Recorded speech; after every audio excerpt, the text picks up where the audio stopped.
Hello student, my name is Vikram Singh Chauhan. मैं आपका VL memorial school के यूट्यूब प्लेटफॉर्म पर स्वागत करता हूं। आज का अपना टॉपिक है आर्टिकल्स। आर्टिकल्स को हिंदी में कहते हैं उपपद। इनका मतलब क्या होता है कि कोई भी नाउन हो, एग्जेक्टिव हो, एडवर्ब हो, इन सब के आगे क्या लगता है? आर्टिकल्स लगता है। जैसे कि अगर पहले क्या नाउन दे रखा है तो उसके आगे लगेगा।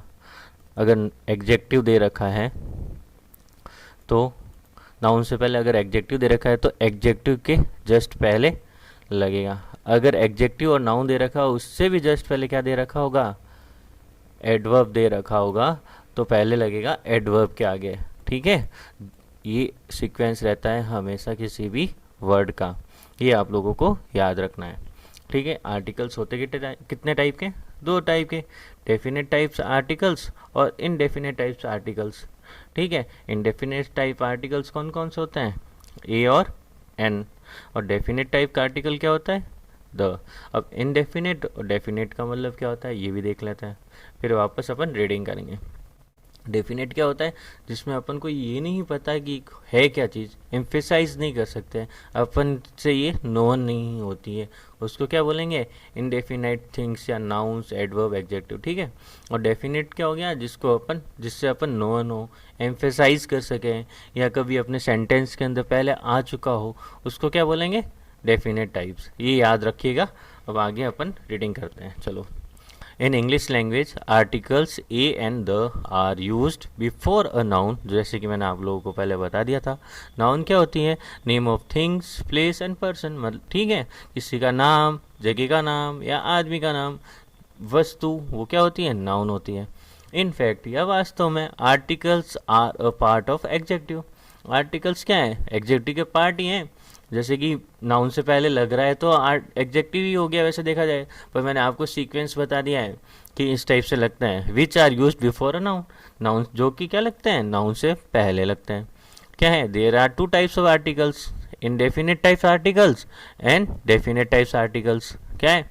अब इनडेफिनेट टाइप्स आर्टिकल्स कौन कौन से हैं वो देख लेते हैं। A and an are indefinite types articles because this are put before uncertain noun. मैंने अभी बताया था अनसर्टन मतलब जो अपन नाउन नहीं हो, अचानक से आई हुई हो। ठीक है, ये याद रखना, सर्टन न हो।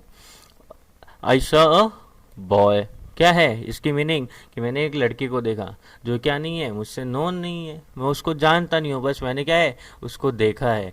अपन कहीं रास्ते से जा रहे होते हैं, अपन किसी को भी देख लेते हैं, नोन नहीं है, पर अपन बोल सकते हैं कि अरे मैंने एक लड़के को देखा था, I saw a boy who is very smart, he is very intelligent. मतलब ऐसे बोल सकते हैं ना।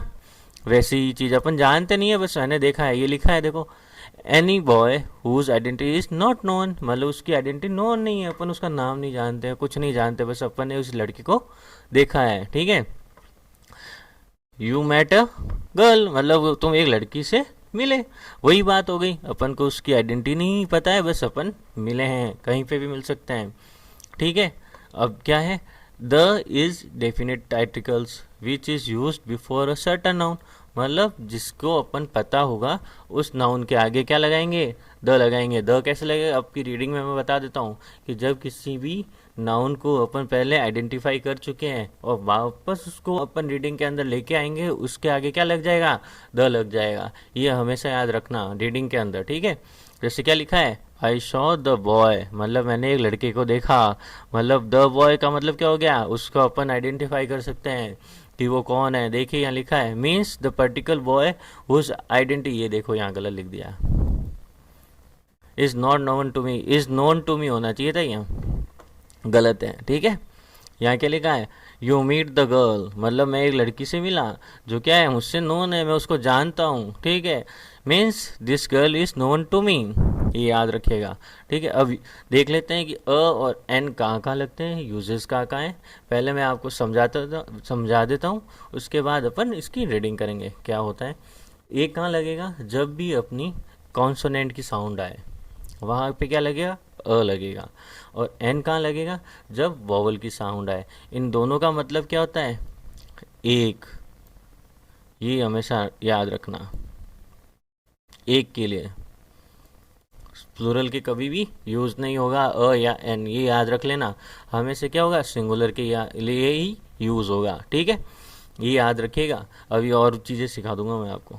The meaning of a and an is one, लिखा है देखो, सिमिलर, एक जैसा। This are use with a singular noun, यहाँ पे भी लिखा हुआ ही है, देख लो कि सिंगुलर नाउन के लिए यूज़ होता है। ये कहाँ का यूज़ होगा, before a word beginning with a consonant, मतलब कॉन्सोनेंट से शुरू हो रहा हो, या साउंड, कॉन्सोनेंट साउंड, यहाँ लिखा हुआ है कॉन्सोनेंट साउंड से, कॉन्सोनेंट साउंड आ रही हो, वहाँ पे क्या यूज़ होगा, ए यूज़ होगा। जैसे कि this is a cup, cup क्या है, सी क्या है, कॉन्सोनेंट है वैसे भी, और साउंड किसकी आ रही है, क की आ रही है, इसलिए क्या लिखा, यह एक कप है। या क्या लिखा है, डेट इज अ हॉर्स, वह क्या है, एक घोड़ा है। यहाँ पे भी देखो एच आ रहा है, और क्या आ रही है, साउंड ह की आ रही है। इट इज अ बुक, यह एक क्या है, बुक, किताब है या बुक है, इसमें भी ब की साउंड आ रही है, तो क्या आ गया, कॉन्सोनेंट साउंड आ रही है, तो क्या आ गया, ए आ गया।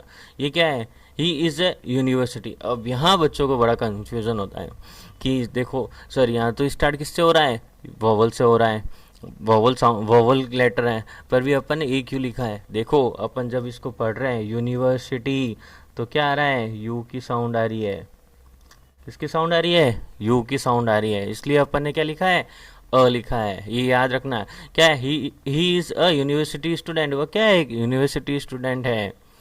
It is a useful book, ये क्या है, एक यूजफुल बुक है। अब देखो ये क्या है, नाउन हो गया, ये क्या हो गया, इसकी एग्जेक्टिव हो गया। जो मैंने आपको सफिक्स कर प्रीफिक्स करवाए हैं ना, उसमें आपको पता चल जाएगा कि एग्जेक्टिव कौन सा है, नाउन कौन सा है, एडवर्ब कौन सा है और वर्ब कौन सा है। वो सारे वीडियोस देखिए जाके, तभी आपको पता चलेगा। देखो FUL फुल लिखा हुआ है, ये मैंने करवाया है आपको, ठीक है। अब ये क्या आ गया, ही इज़ अ यूरोपियन। अब वापस यहाँ पे क्या आ गया है, वॉवल लेटर, पर क्या आना चाहिए यहाँ पे अ, क्यों, क्योंकि यूरोपियन, यू की साउंड आ रही है, ठीक है। अब देखते हैं नंबर एन, एन कैसे यूज होता है। Before a word beginning with vowel sound, an is used, मतलब क्या होगा, जब भी कोई भी वर्ड है, लेटर वर्ड आएगा, वो किससे साउंड आ रहा हो, जिसकी साउंड क्या आ रही हो, वोवल की आ रही हो, तब क्या होगा, अपन एन लगवाएंगे। और किसके लिए, सिर्फ और सिर्फ सिंगुलर के लिए। जैसे यहाँ क्या लिखा है, इट इज एन एप्पल, यह एक एप्पल है, ए की साउंड आ रही है, ठीक है। He buys an orange, orange O की साउंड आ रही है, उसने क्या, वो क्या खरीदता है, एक ऑरेंज खरीदता है। He has an umbrella, an आ रहा है, ए की साउंड आ रही है, ठीक है, अम्ब्रेला सॉरी, ए की साउंड आ रही है, तो क्या आ गया, ए एन आ गया। वह, उसके पास क्या है, एक अम्ब्रेला है। ही विल टेक एन आ, मतलब वह एक घंटा लेगा। यहाँ क्या आ गया, एच से स्टार्ट हो रहा है लेटर, फिर भी क्या आ रही है, आर, ई की साउंड आ रही है, ठीक है, इसलिए ए एन लगा। अब एक और चीज़ याद रख लीजिएगा, ये आपके लिए बहुत इंपॉर्टेंट है, कि जब भी किसी का शॉर्ट फॉर्म लिखा होगा या किसी की डेजिग्नेशन दे रखी होगी, उसके आगे भी हमेशा क्या लगाएंगे, एन। जैसे कि यहाँ तो एम ए लिखा है, ये तो क्या कोर्स का नाम आ गया। डेजिग्नेशन क्या होती है, MLASP DSP, ऐसे जो भी आ जाएगा, शॉर्ट फॉर्म आ गई या किसी की डेजिग्नेशन आ गई, उसमें क्या आता है, ए की साउंड आती है पहले। किसकी साउंड आती है, ए की, इसलिए क्या लिखेंगे, एन। तो बच्चों आज अपन ने ए और एन के यूज़ के बारे में देख लिया है, समझ लिया है। कल अपन द के बारे में पढ़ेंगे। Thank you.